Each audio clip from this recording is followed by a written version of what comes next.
What's up, everyone? This is Stin from Chat Pile, and I'm here to tell you about my 5 favorite bands that are from Oklahoma. All right, first up is a band called Debris, whose album came out in 1975.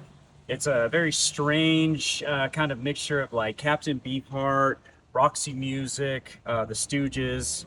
It kind of predates things in the freak rock world, which Oklahoma tends to be pretty good at. Yeah, check that album out. It's very good. All right, up next, you cannot talk about music in Oklahoma without talking about the Flaming Lips. I personally prefer their 80s to 90s catalog. I don't admittedly listen to a bunch of stuff after the South Bulletin, but the Flaming Lips are one of the most like unique bands in the American underground of that time, and oftentimes overlooked for that period of their career, especially when Ronnie was playing guitar. Hard to beat. It's good stuff. Also, fun fact, Tommy, in the current iteration of the Flaming Lips, found my Chihuahua when he ran away from home. So thank you, Tommy. We appreciate you. All right, my next choice is a band called Train Dodge. They're from Oklahoma City. They've been going since the mid 90s and continue to put records out to this day.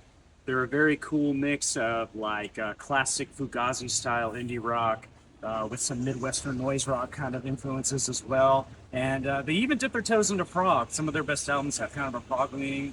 Anyway, love those guys. Check them out. My favorite album personally is called I Am Forever. I think that's a good starting.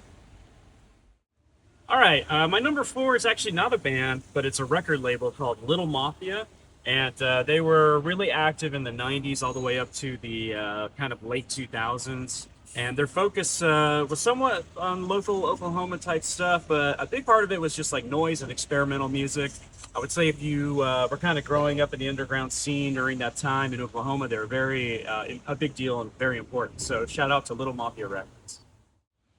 All right, and finally taking things into the current day, I'm going to shout out the band You, spelled Y-E-W.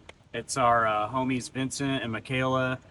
They do this very cool, like Western black metal, kind of spaghetti Western type thing. Very interesting, dark, spooky music with a very cool aesthetic. Check them out.